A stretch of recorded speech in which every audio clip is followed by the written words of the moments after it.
Hi, it's Katrina. Today we'll be exploring some ancient ruins that you won't believe. We have ancient cemeteries, crumbling castles, and the forgotten city of one of Europe's most mysterious cultures. Let's jump right in. The Altar of Sacrifice. Castro de Ulaca in Spain is a ruin of epic proportions. At the top of a mountain are the remains of what was once the stronghold of a Celtic tribe. Little is left today except for a bizarre sacrificial altar that may have once been stained with blood. If you didn't know any better, this place looks like an ancient city of Peru or a sacrificial Aztec altar. You would never guess it was actually an ancient place in Spain, especially when you think of sacrificial altars stained with blood. The archaeological ruin is situated in the foothills of the Sierra de la Paramera mountains in Avila. The peak of the hill isn't particularly high, only a few hundred feet, but it does command spectacular views of the nearby valley. The fortress is also the biggest of its kind, towering above other pre-Roman forts in the area. The altar still stands, as does a ritual sauna that was carved from solid granite, plus a few scraps of the wall that was built roughly 2,300 years ago in the Iron Age. But who built the fortress, and what was its purpose? The settlement dates to the early part of the 6th century BC, built by the Vettons. They were a unique subgroup of Celts who had taken nicely to ranching. You can picture them like the Celtic version of Texas ranchers. They specialized in breeding boars, of all animals. Castro de Ulaca was a fortress and a city, home to about 1,000 people before it was burned to the ground by Hannibal Barca in the 2nd century BC. Hannibal was the legendary general from Carthage who fought against the Romans, but before his defeat, he also raided the Celtic villages in Spain and collected plunder. And now for the part you've been waiting for, the Altar of Sacrifice. It is on the outside, little more than a staircase. Here's a picture of it just in case you didn't believe me. Doesn't it look just like a staircase that leads to nowhere? It's a little more ghoulish than your standard staircase. Experts believe there was a platform at the top of the stairs for laying down sacrifice victims. The Vettons mostly sacrificed animals. They sure had enough boars for it, but in dire times, humans could be offered to the gods as well. And now for a quick break, because it's shout-out time! I wanted to give a big shout-out to Chris Bacon and Maxwell Madison. Thanks so much for watching and supporting Origins Explained. If you are new here, be sure to hit that subscribe button and join the family. Now let's travel to Iran, to one of the oldest cities ever, but I hope you have a good imagination. The ancient city of Darabgerd. The ruins of Darabgerd in Iran can seem a little disappointing, but only from the ground. When you look at satellite images like this one here from Google Earth, you can see how incredible one of the oldest Persian cities was. This place was huge, built as a perfect circle just like the Assyrians had done centuries earlier. But it's even more amazing when you look at this photo taken from sayednews.com. When you see this city from an angle like this, you get a clearer sense of how epic it still is. In the center of the circular city still stands a mountain, where a Persian citadel had towered over the peasants 2,500 years ago. But why build a circular city? If you were going to sit down and design a city from scratch, you would likely design it in a grid, right? It would be a big square or rectangular grid with streets running north-south and avenues running east-west, or something to that effect. This wasn't the case in the ancient world. More than 3,000 years ago, the Assyrians built their military camps in circular-shaped enclosures. Even the Medians built their cities in circles, like Ecbatana in the 8th century BC. Ecbatana's circular shape made sense because the Medians encircled it with 7 rings of walls to keep out invaders. That was how the city of Darabgerd was built too, in a circle and protected by walls. It was allegedly founded by Darius the Great in the early part of the 5th century BC. Darius was the 3rd king of the Persian Achaemenid Empire. The wall around Darabgerd was originally 35 feet tall.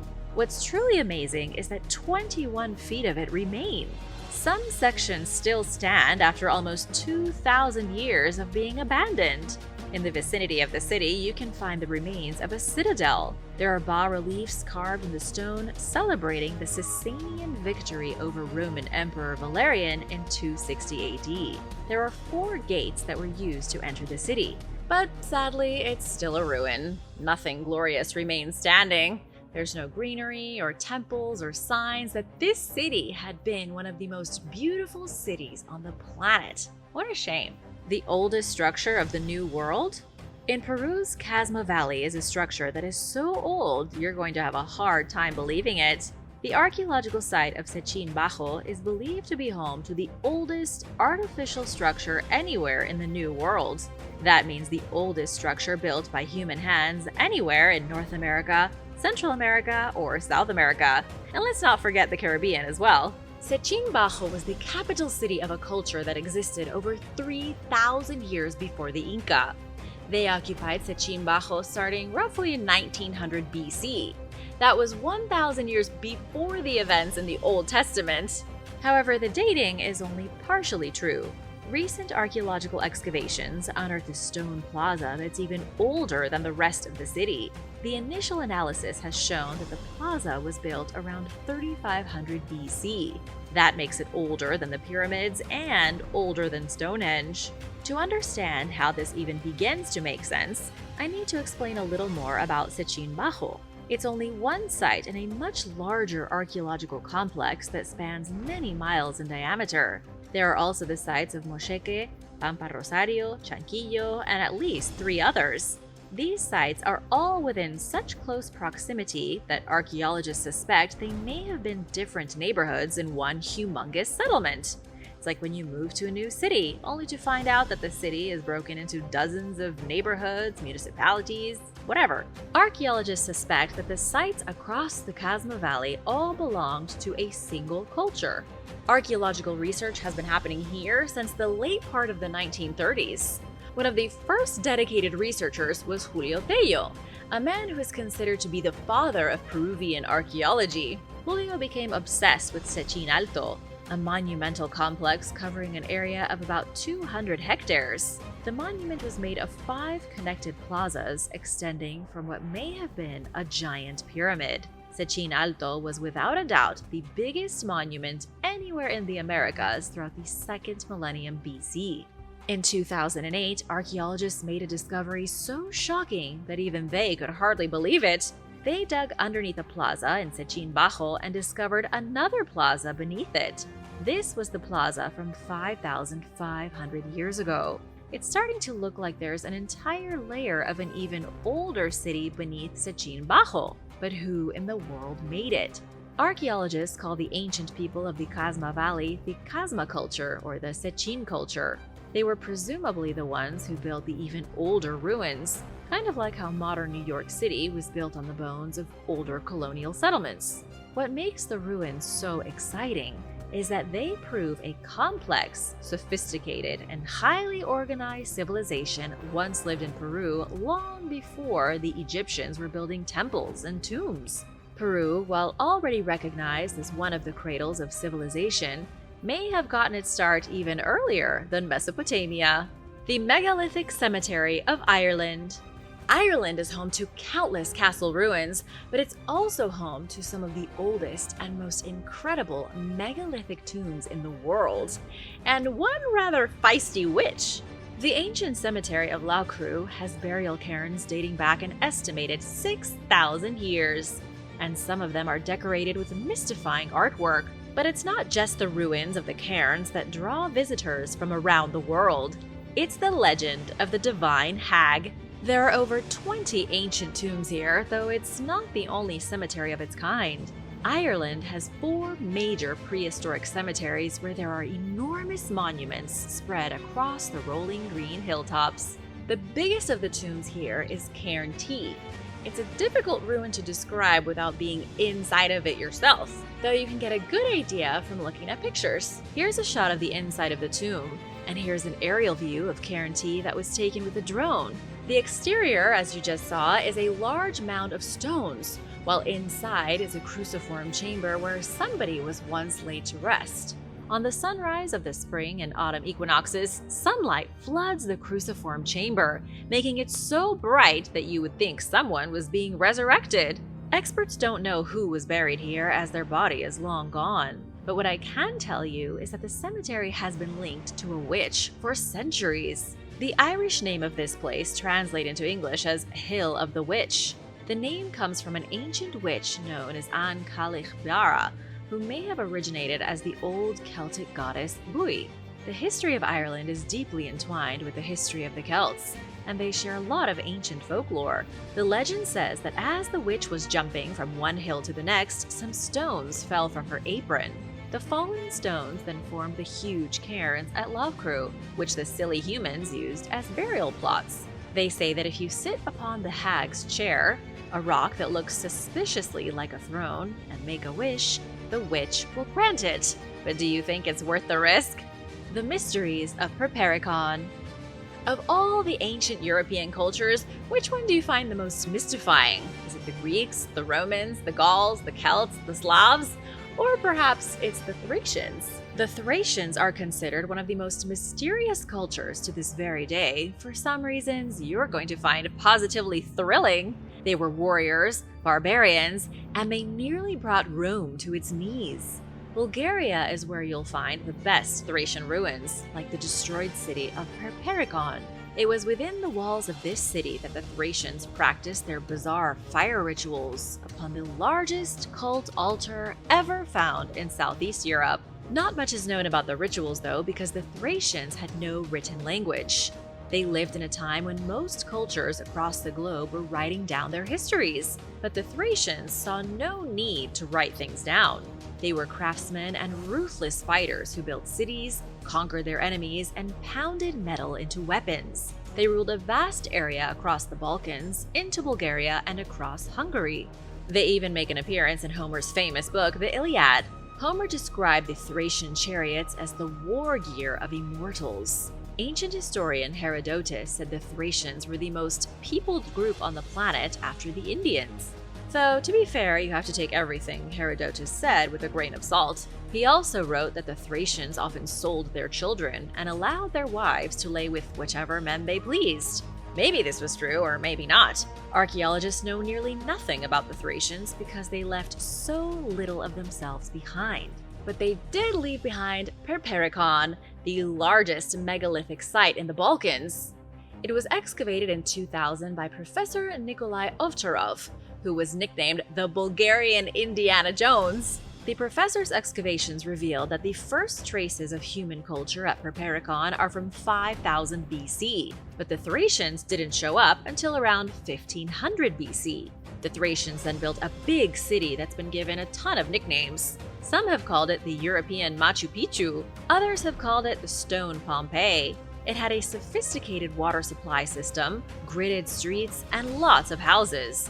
This came as a big shock during the initial investigation because Thracians were always considered barbaric, but clearly they weren't.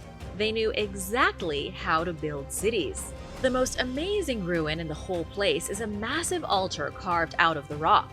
It's about 6 feet in diameter and looks more like a dancing stage than an altar. That's likely because it was sometimes used for dancing. One of the fire rituals of the Thracians involved dancing on hot coals. The ritual, believe it or not, is still practiced in Bulgaria to this day, but it's probably not the same as it was 2,500 years ago. They call it Nesti Narstvo now, and it's typically performed for tourists, though you should definitely still watch it if you get the chance. The dance has also been saturated with Christian symbolism. When Perperikon still thrived, archaeologists think the fire dance was likely done in honor of their creator god, the unknown pyramids of Libya. There are still a handful of pyramid tombs in the Libyan desert that prove a mighty civilization once ruled the Sahara, though not one many people have heard of. They were called the Garamantes. They thrived in southern Libya at the same time the Thracians were dancing on hot coals. Yet again, as with so many ancient cultures, what modern scholars know about the Garamantes comes from Herodotus. He was the same guy who said the Thracians sold their children. Herodotus described the Garamantes as a great nation that lived around an oasis in the center of the Sahara Desert. Herodotus also wrote that the Garamantes would hunt the Ethiopians who dwelled in caves like troglodytes. This was likely a reference to the taboo culture of the mystical Tibesti Mountains. The archaeological evidence shows that the kingdom of the Garamantes dominated a huge part of the Sahara, with their capital city of Garama in the Wadi el Ajyal region. There were also other settlements, each one connected by pathways used by merchants and travelers. It's in the Wadi el Ajyal area that the forgotten pyramid tombs still stand. The Garamantes were in the heart of the Sahara, with the Egyptian civilization to the east at the edge of the Sahara. This proximity meant the two cultures shared similar belief systems. The Egyptians likely came up with the idea to build pyramids first. Then the Garamantes incorporated pyramids into their own traditions. Here's what the Libyan pyramids look like now. The picture was taken by Eric Laforgue. These are the crumbling sand remains of mud brick pyramids that originally reached heights of up to 15 feet. It's a little sad, don't you think, that such amazing monuments are reduced to this? There are several of these burial grounds still standing. Well, sort of. There are pyramid tombs at El Hatiya, which may have been oriented in a way that mimicked the constellations above. There's also the royal necropolis near Germana with 100 tombs and a circular tumuli left over from a cult of the dead. Most of the pyramid tombs were constructed in the 1st and 2nd century AD. They may have kept being built if not for the Romans. The Garamantes kept attacking Roman settlements along their African frontier. They would attack the coastal ports and towns and then flee back to their strongholds in the Sahara. This became so annoying that Emperor Septimius Severus launched a major campaign against the Garamantes. Roman legions marched into the Sahara and captured the capital city of Garama in 203 AD. The castle on the cliff. Most European castles have at least a little bit of documentation to show when they were built and who ordered their construction. But not Kropfenstein Castle, the bizarre fortress built into the side of a cliff like an act of rebellion against gravity. There's not a single surviving record to indicate how the castle was built or who had the crazy idea to begin with. This place is bizarre, part Batcave and part Arthurian stronghold. The style of the castle suggests that it was built around the 13th century, but that's all anyone has to go on. The castle started to appear in historical records near the end of the 14th century, when people stumbled upon it, presumably by accident. Within a century after it was built, the castle had already been abandoned and was already a ruin. As you can see in this picture, the castle is in a very precarious position. It's tough to tell where the wall ends and the sheer rock cliff begins. I don't even know how someone would go about building this place without anyone knowing. You can't reach the castle unless you're willing to hike up a rather dangerous path that was cut into the rock. For anyone who chooses to make the journey, I sure hope you have life insurance. I mean, how did they get supplies up the cliff? Despite the apparent pitfalls, someone built the castle more than 700 years ago and made it 3 stories tall. It had several rooms, including living quarters and a kitchen. It also had a canopy roof to keep out the rain. And yet the castle doesn't appear to have served any specific function other than being a castle. It couldn't hold a garrison of men. 100 soldiers trying to rush out of the castle at the same time would have created an avalanche of bodies. What do you think the castle was used for? And why would someone have gone through so much trouble just to abandon the place soon after it was completed? The one thing I really want to know is, would you live in a castle if one wrong step could mean a plunge to certain doom? Maybe you like living life on the edge. Los Guachimontones. One of the most unique archaeological sites in the world is in Mexico's Tequila Valley, a place that sounds strangely delicious. It was here at the site of Los Guachimontones that a culture flourished 2,300 years ago. They weren't the Maya, though they disappeared at the same time as the Maya, around 900 AD. Scientists call them the Teuchitlan culture. They're famous for building unique circular pyramids. Who needs triangular pyramids anyway, when you can build structures that look more like layered cakes? Each pyramid at Los Guachimontones is built like a tiered mound, with about a dozen steps leading to a platform at the very top. They also sort of look like grassy beehives. Underneath the pyramids are tombs, shaft tombs, not totally unlike the ones built by the Egyptians in the desert. but that's pretty much where the similarities end.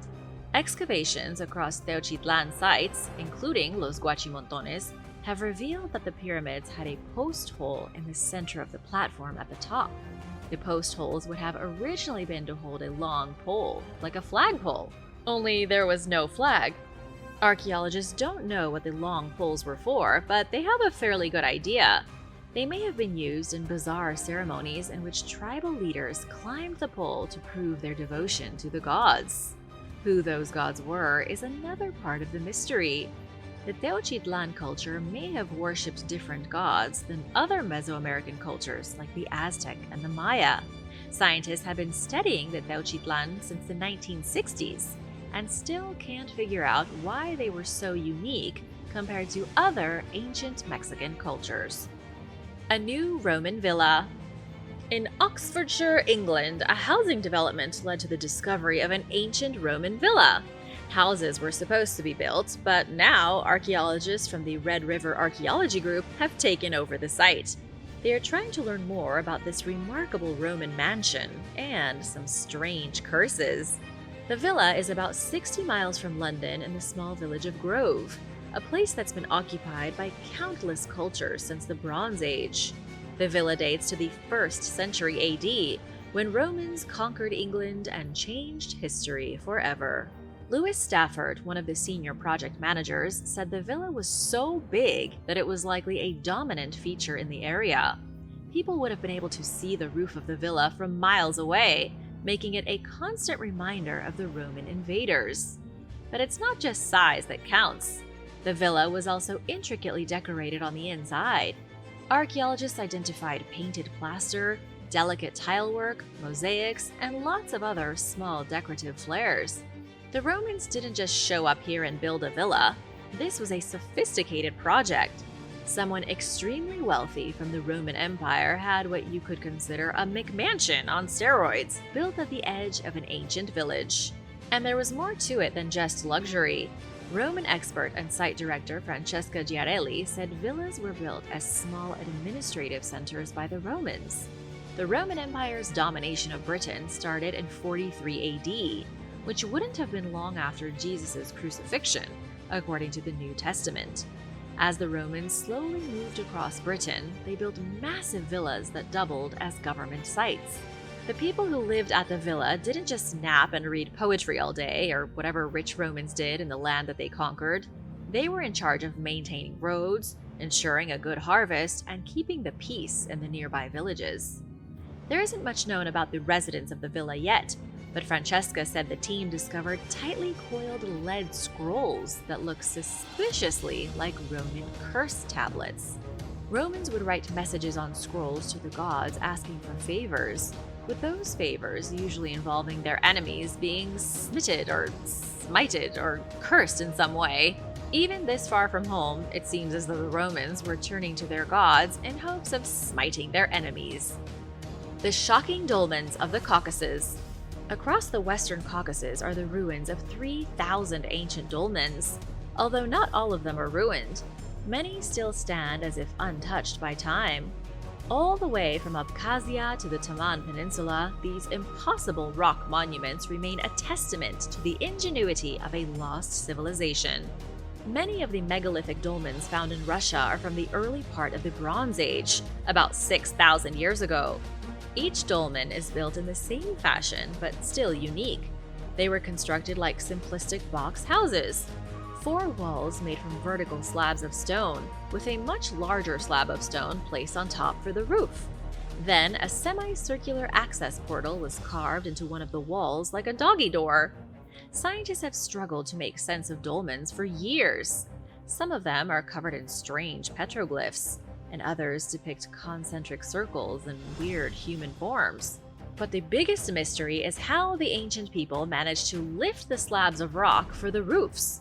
Even in the modern age, you would need a heavy-duty crane to lift these stones. Many of them are bigger and more awkward than the stones used to build the pyramids. And yet these were created in prehistoric times, and not just a few of them. As I said already, there are over 3,000 dolmens in the western Caucasus alone. Never mind the tens of thousands that are spread around the globe. If you're wondering what they were used for, that answer is simple enough. Dolmens were used as burial plots. Anywhere from a single person to 80 people could be jammed into a dolmen, making them some of the oldest versions of mausoleums in the world. Don't you find it interesting that all the greatest megalithic structures were monuments to death? As for who built the ones in the Caucasus, that would primarily be the Maykop culture. But there were a few others too, like the Klin Yar to the north and the Koban culture of the Great Caucasus Range. The village of the looters. After 2 centuries, the long, sad, and bizarre story of the village of looters is coming to an end. The village's real name is Kurna. It was once the epicenter of the Egyptology craze. And if you haven't heard of the village before, you're going to be shocked by the end. In the late part of the 1700s, the world's first archaeologists began descending on the west bank of the Nile near the Theban necropolis of Luxor. It was the heart of one of the greatest historic treasures this world has ever seen. It was also where Howard Carter discovered Tutankhamun's tomb in 1922. European adventurers traveled down the Nile River and observed some of the most amazing temples in the world. At the time, though, the buildings were still completely covered in sand up to their roofs. It was, to the Western explorers, the epitome of adventure. However, there was one thing they didn't like, and that was the locals. Charles Sonnini de Manoncourt visited Thebes in 1800, writing that the locals were rascally fellas and calling their villages detestable. That was only 1 year before Napoleon abandoned his occupation of Egypt. But going back in time 4,000 years, Thebes was a place of wealth and splendor. Throughout the Middle Kingdom and the New Kingdom of ancient Egypt, Thebes was the capital of one of civilization's cradles. When European explorers arrived in the 1700s, there was little left of Thebes except ruin and rubble. Many of the temples and palaces had been picked apart for building materials or treasure. In addition, the desert was mostly filled with bandits and people who had been banished from the new capital city, Cairo, which was located far to the north. While many of the structures of the surface have been cannibalized, the stuff underground was still mostly intact. Thousands, and I mean thousands, of tombs of noblemen, pharaohs, and queens were preserved underneath the desert sand, and many of these burials were directly beneath the dusty streets of Kurna. Have you ever wondered why Europeans became so obsessed with Egypt when there were other cultures they could have been obsessed with? The Assyrians, Babylonians, Chinese, Scythians. There were so many cultures, but Europeans went crazy over Egypt. It wasn't just because mummies are awesome. It was largely because of Napoleon Bonaparte. When Napoleon returned to Europe at the very start of the 1800s, he and his soldiers brought with them an incredible wealth of treasure. Wealthy Europeans didn't want to be the only ones without antiquities from the days of the pharaohs. It became the fashionable thing to have treasure taken from tombs. The village of Kurna was at the center of it all because their village was at the heart of all the ruins surrounding ancient Thebes. The people in the village worked as the labor force to uncover tombs. They were also the most egregious of the tomb raiders. Abdu Osman Tai Daramali, a native of Kurna, said it all started after Howard Carter and King Tut. Suddenly, everyone in the village thought there were thousands of tombs filled with gold. This also coincided with the era of the Great Depression, and with a lack of tourists in Luxor. Looting became widespread, especially since they didn't have to go far.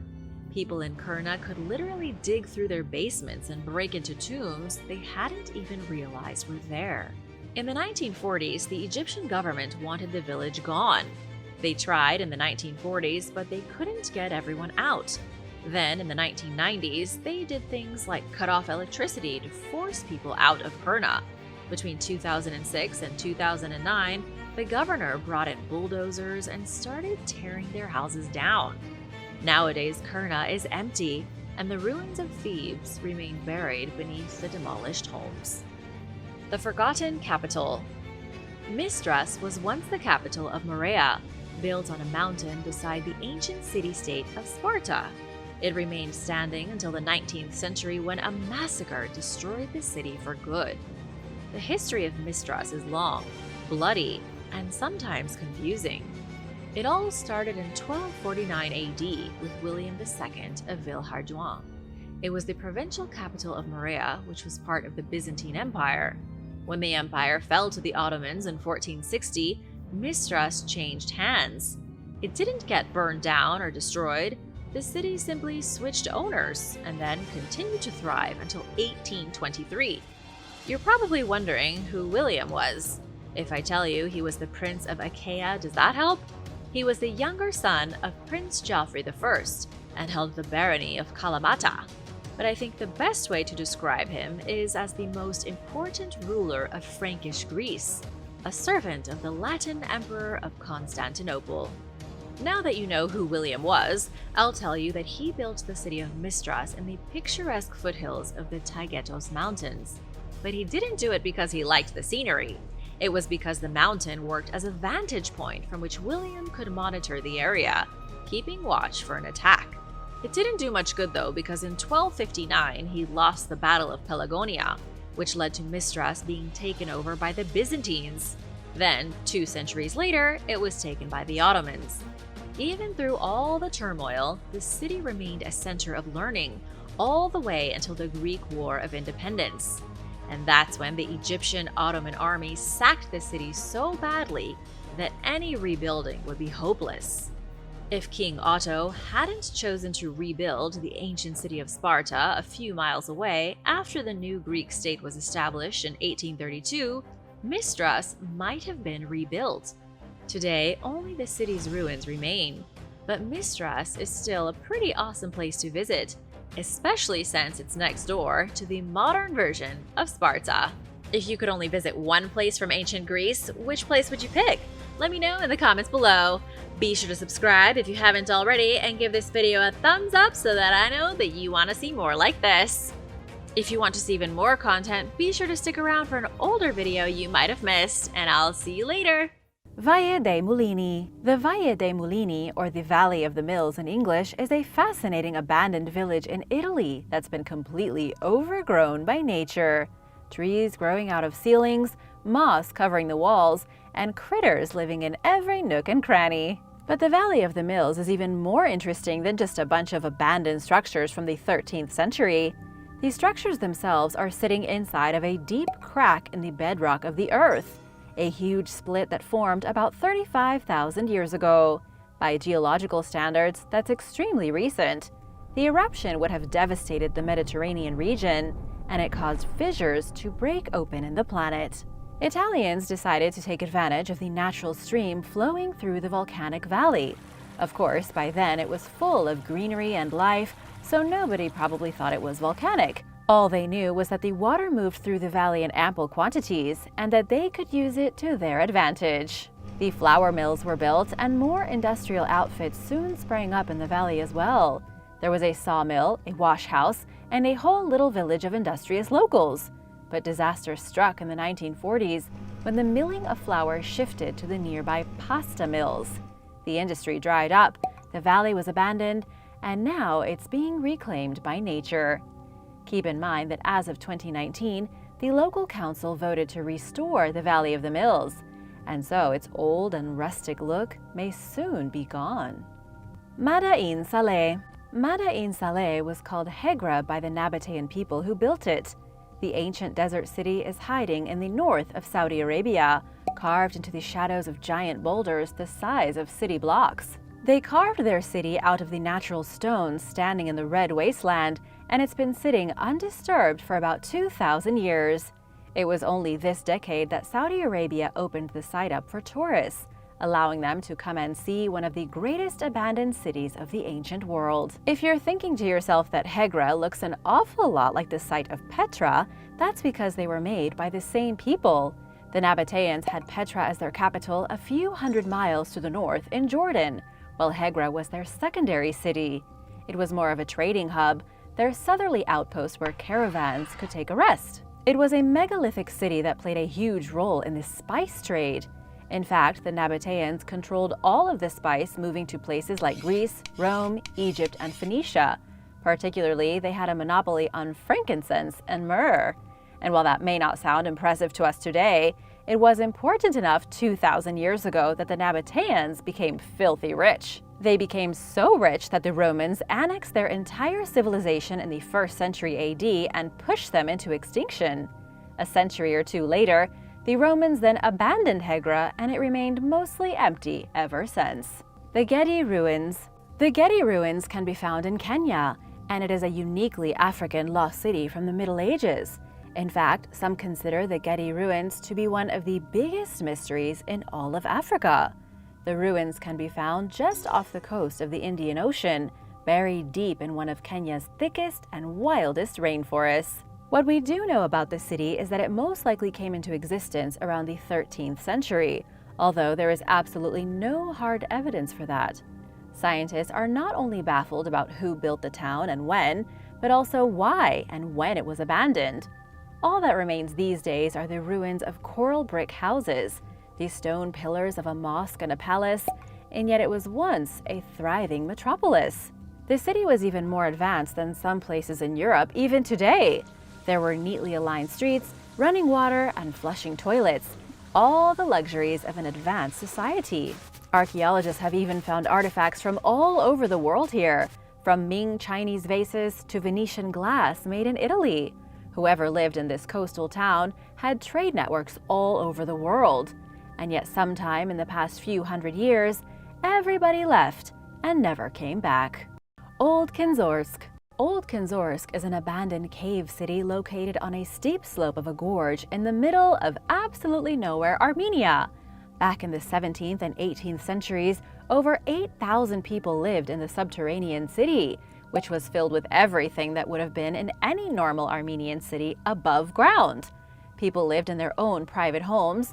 There were schools to educate their children, a bar for the villagers, a church for prayers, and even multiple cheese factories. Everybody knows you can't live underground without a consistent supply of cheese. To this day, there remain about 2,000 cave dwellings scattered across the gorge. Each of the dwellings housed anywhere between 12 and 25 people. How many people lived in each cave depended on how much money the family had. The wealthier the clan, the more money they could pay for a respected craftsman to make their cave nicer. The caves were continuously occupied right until 1958. That was when the government decided it was time for everyone to come out of their dank and dark dwellings and join the modern world. These days, there is a local businessman who runs some tours of the place. He is working to preserve it for future generations, and he just so happens to have been one of the last people born inside the cave city. Lusonium. Lusonium was a great wooden fortress at the edge of the Roman frontier to the east. The gigantic fortress was built at the Danubian Limes, which was what the Romans called the frontier at the edge of their kingdom.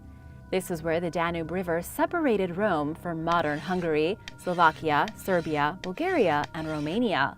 For the Romans, everyone beyond this line was a barbarian savage, and they also proved impossible to subjugate. When the Romans realized there was no hope of invading farther east, they stopped and built a wall. Not a long, unbreaking wall of stone and earth, but an extensive series of fortifications. Huge earthen ramparts, palisades, watchtowers, legion camps, and fortresses. This line of defense was to keep the barbarians out of Roman territory. Lusonium was one of the biggest and most impressive frontier fortresses. It was built in the 1st century AD, either under the rule of Roman Emperor Claudius or Emperor Nero. It's not exactly clear which one. The fortress was built primarily of wood and earth, but stone was added 300 years later to create an even more impressive fortress. Then, something happened shortly after, and the whole fortress was torn apart and replaced with a smaller construct of wood, with an adjacent stone watchtower.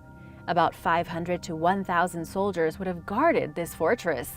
They would have been charged with defending the line against the Sarmatians, who lived on the other side of the river. A small town would have sprung up around the fortress to accommodate the soldiers, and it would have been a pretty bustling area. Then, around 500 years after the fortress was built, it was abandoned. By the 5th century AD, the barbarians had started moving closer to Rome, and the fortress had to be evacuated. The Romans fled for their lives. The haunted Scottish village. There is an ancient traditional village in Scotland that's totally abandoned, and that's supposedly haunted by an old seer. It's one of the spookiest abandoned places in the UK, called the Old Village of Lars. As of 2021, the place was up for sale for just around $150,000. And yet, even though it had an attractive price tag, locals say it also comes with a restless spirit. The Old Village is considered an ancient monument situated on the northern shore of Loch Tay in the rural region of Perthshire. One of the ruined buildings in the village is called the Laird's House, and that's where the locals say the spirit of the seer resides. According to Scottish history, she was something of a local witch who made predictions of the future. In the 17th century, she allegedly predicted the invention of steamships and trains.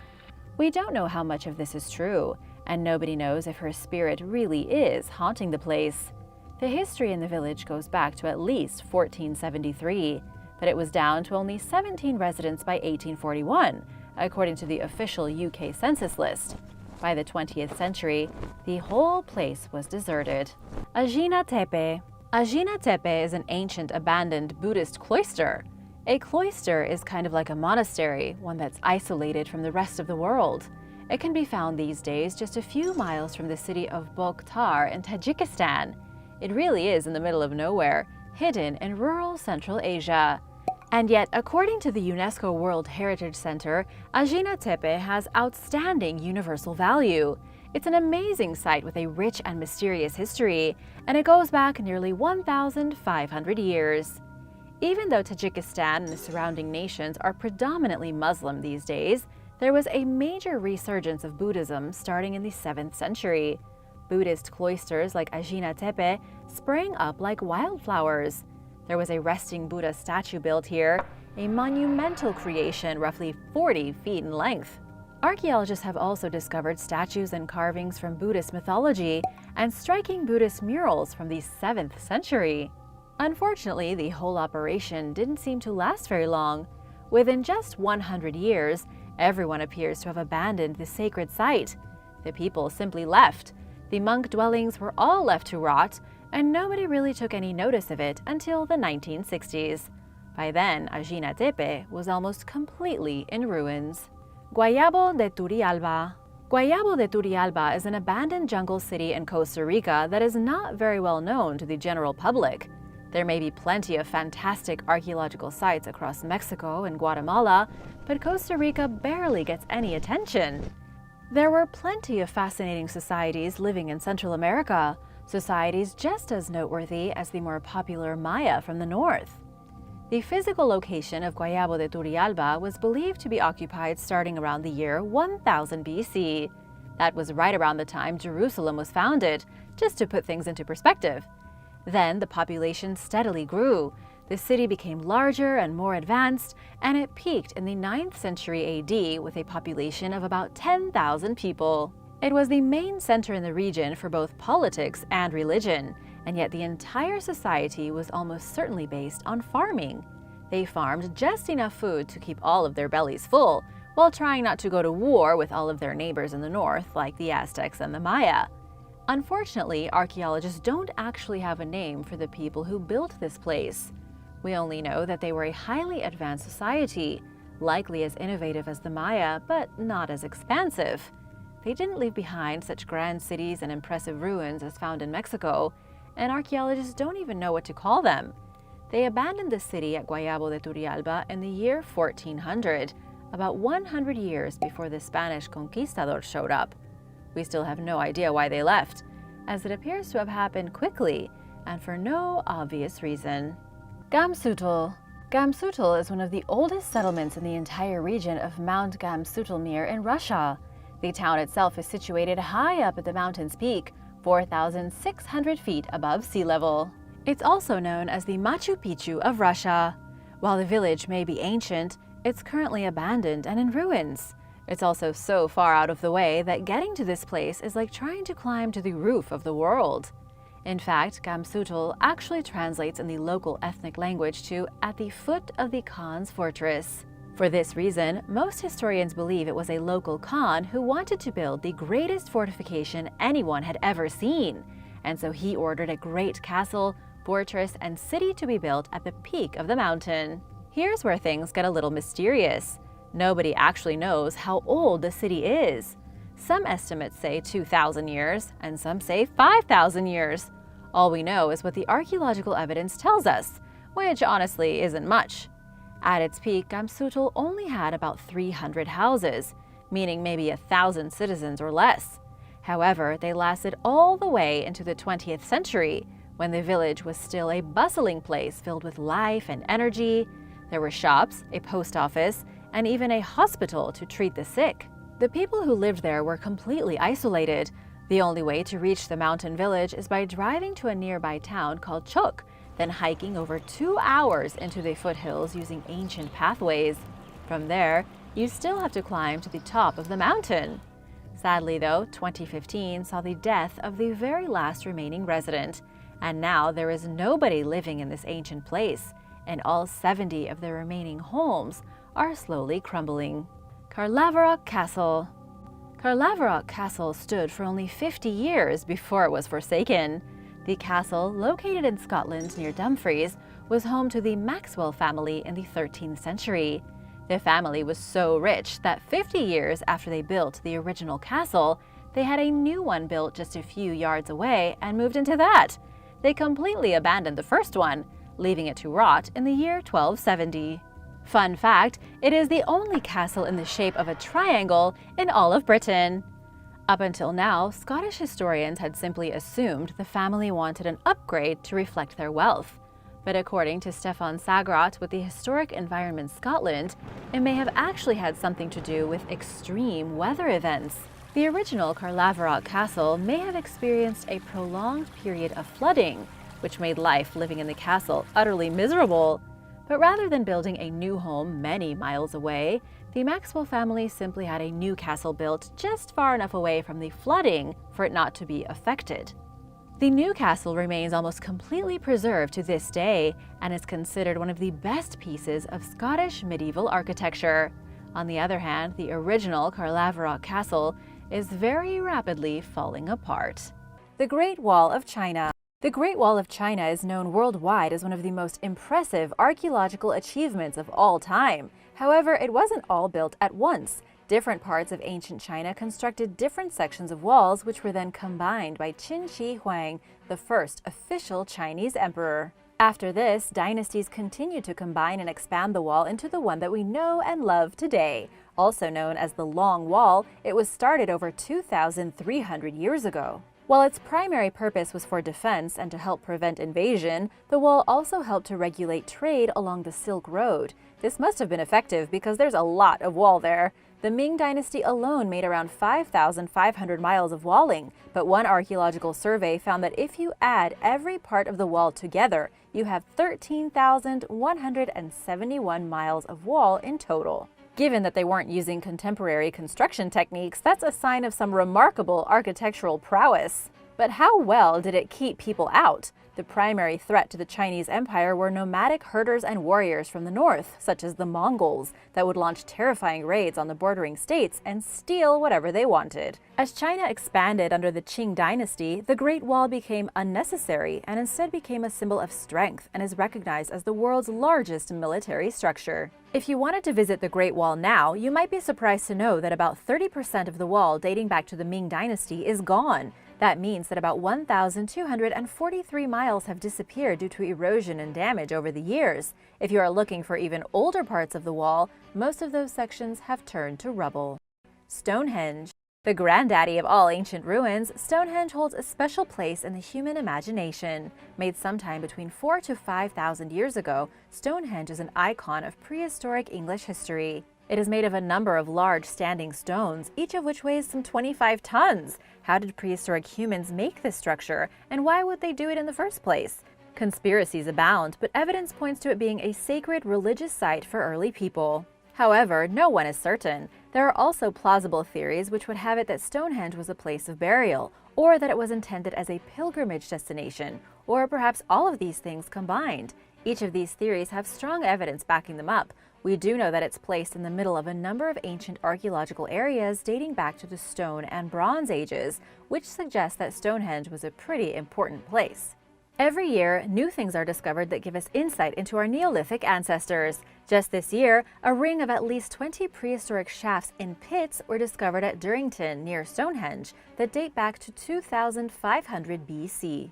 Their exact purpose is unclear, but in the words of archaeologist Richard Bates, clearly sophisticated practices demonstrate that the people were so in tune with natural events to an extent that we can barely conceive in the modern world we live in today. These pits or shafts most likely served as a type of sacred boundary of the site. And now for number 8, but first, be sure to subscribe if you are new here and let me know which ancient site you would like to visit in the comments below. Machu Picchu.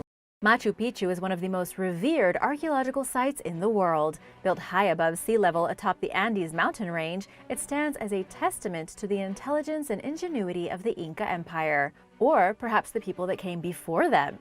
To date, it's the most sought-after spot in Peru, and it also earned a spot among the new 7 wonders of the world. But even more than that, there is still a great deal of mystery surrounding its purpose and discovery. Machu Picchu is a citadel, which is a fortress-like structure, and many researchers think that it was meant as a big estate for Pachacuti, an Inca emperor. But some also think that it could have been a secret religious place. There is no record of why this place was built or how. Given that it's placed so deeply into the Andes Mountains, it's no wonder that when the Spanish invaded the Incas, they weren't even able to find it. Instead, the Incas just abandoned ship in the early 16th century, leaving Machu Picchu relatively unknown until it was rediscovered in 1911, still well intact.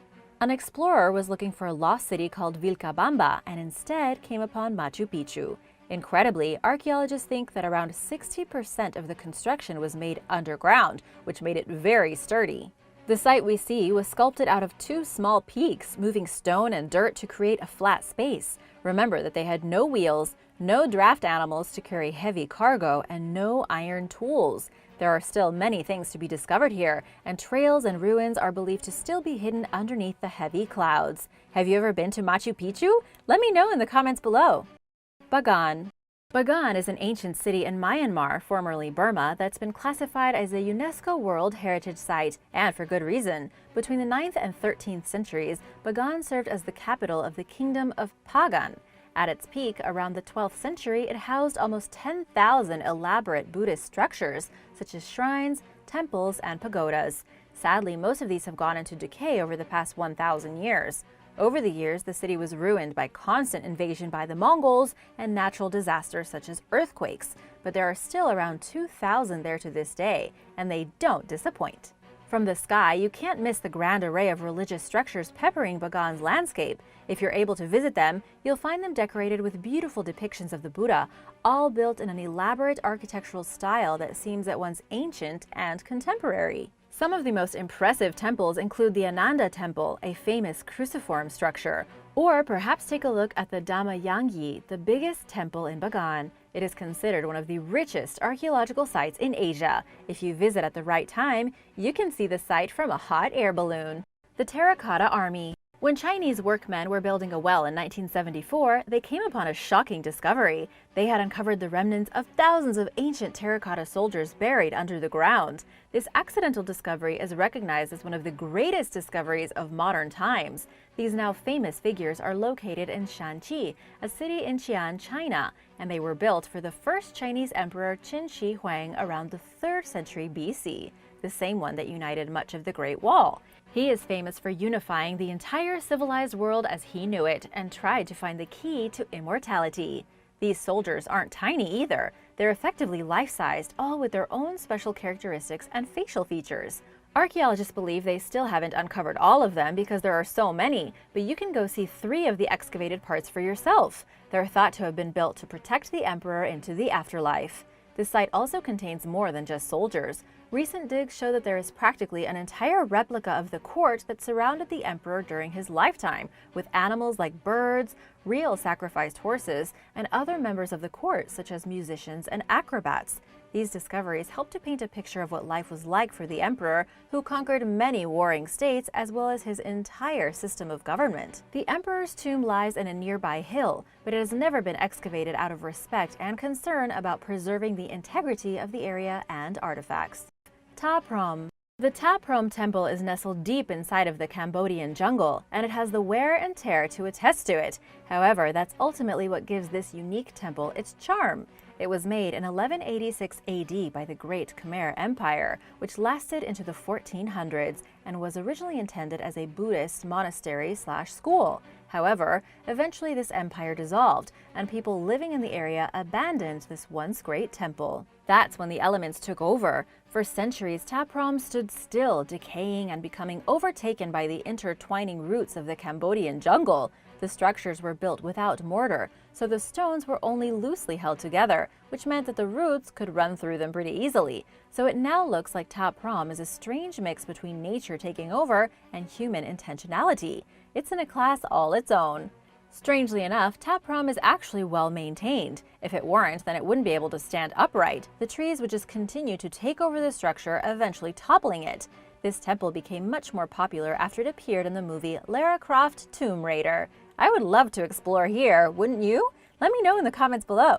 Pyramids of Giza. I couldn't talk about ancient ruins without throwing some love to the pyramids at Giza. They're some of the most enigmatic ruins on the planet. Due to their popularity, it might seem like we know all there is to know about them, but these pyramids are still shrouded in mystique. While we do know that they were intended to serve as tombs for Egyptian emperors, we're still not quite sure how these gigantic structures were built. And every year we find out something new. The Great Pyramid of Giza, which is 481 feet tall, served as the final resting place of the pharaoh Khufu. It was listed as one of the original 7 wonders of the world, and it's the oldest entry on that list. However, the complex itself has structures built in commemoration of many other Egyptian figures, such as Khafre, Queen Khenskaus I, and Menkaure. Most of these places were left with fancy artifacts for these rulers to take into the next life. Apparently, I've heard that you can go inside of the 3 pyramids for yourself, at least a small part, although due to their popularity, they're generally pretty busy.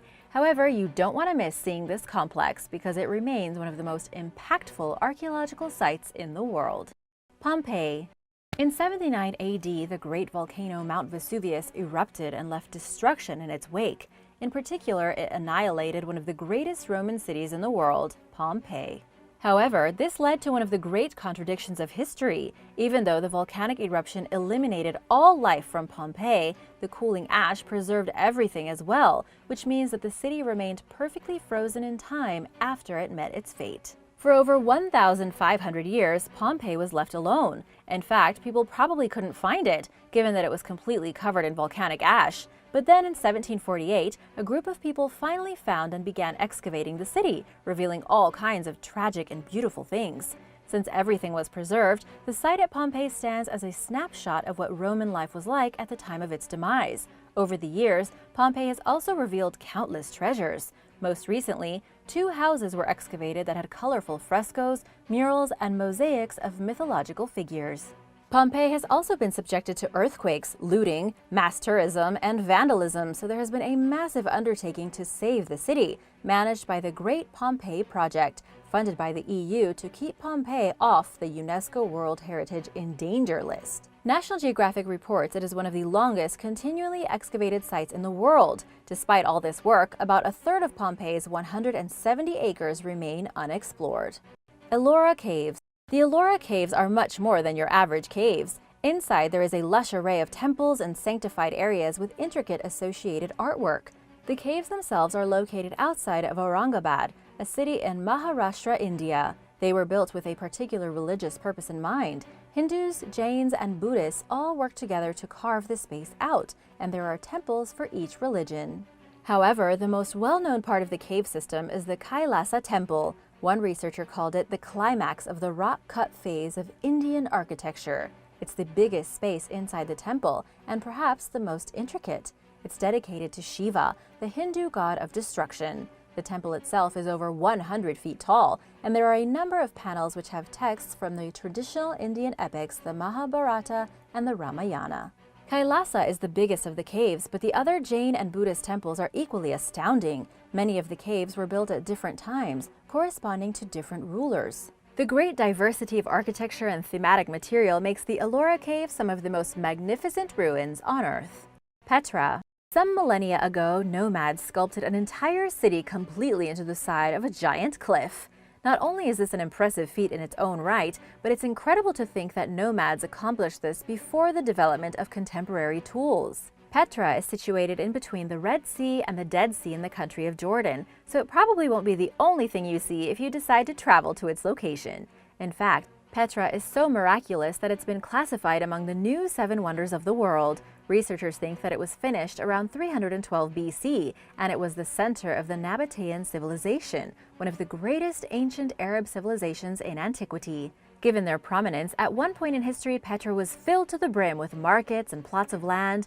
Now, if you decide to visit, you'll travel through old tombs and worship areas in the cliff. Archaeologists say that only around 15% of Petra has been investigated thoroughly, so there's likely still much to be discovered in its interior. But what has been discovered is jaw-dropping. Just consider the treasure that serves as Petra's entrance. It's a beautiful testament to the people who once lived inside. You might even recognize it from the movies that have been made there, including The Mummy Returns and Indiana Jones and the Last Crusade. Thanks for watching! Let me know if you'd like to see a part 2. So many amazing ancient ruins, so little time. Which site was your favorite? Let me know in the comments below. Also, be sure to subscribe and give this video a thumbs up for more. See you soon! Bye!